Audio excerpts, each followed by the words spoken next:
Welcome to my dive into the Hyper-Achiever Saboteur and how this saboteur can compromise your creativity.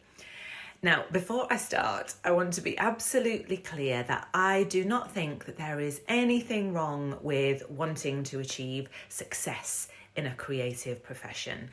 Tons of amazing writers, actors, singers, whoever, experience incredible fame and fortune, and I am definitely all for that. But this video series is looking at how our saboteurs, which includes the Hyper-Achiever Saboteur, how they can get in the way of your creativity.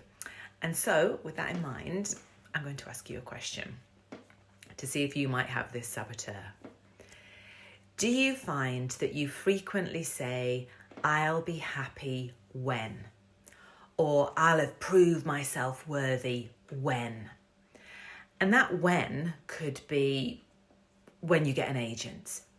Then when you get an agent, you're like, "I'll be happy or feel worthy when I get a part on a TV series, or when I get a regular part on a TV series, and then when I get a better agent, and then, I'll be happy when I'm in a film, I'll be happy when I've won an Oscar." You get what I'm doing there.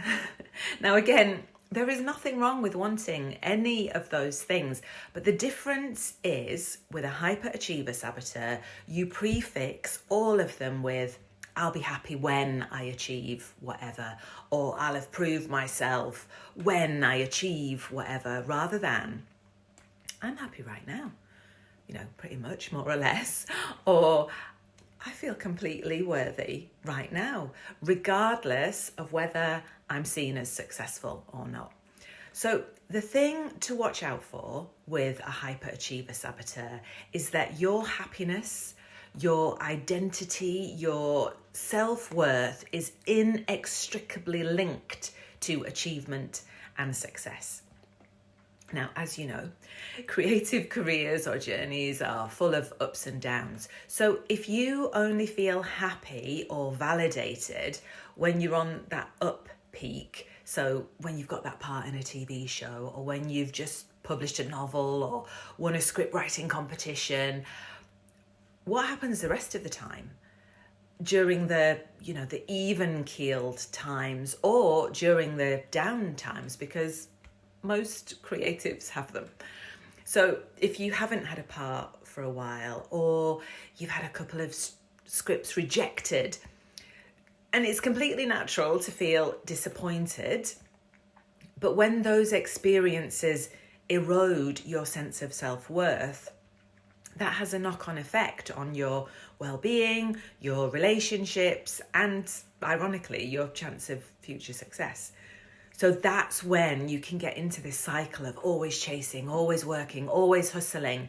And again, I'm not saying you should never work or never hustle, but when you are constantly in that state, you risk burning out, as I've already mentioned, and that isn't conducive to achieving anything, and it is not conducive to maintaining your creativity.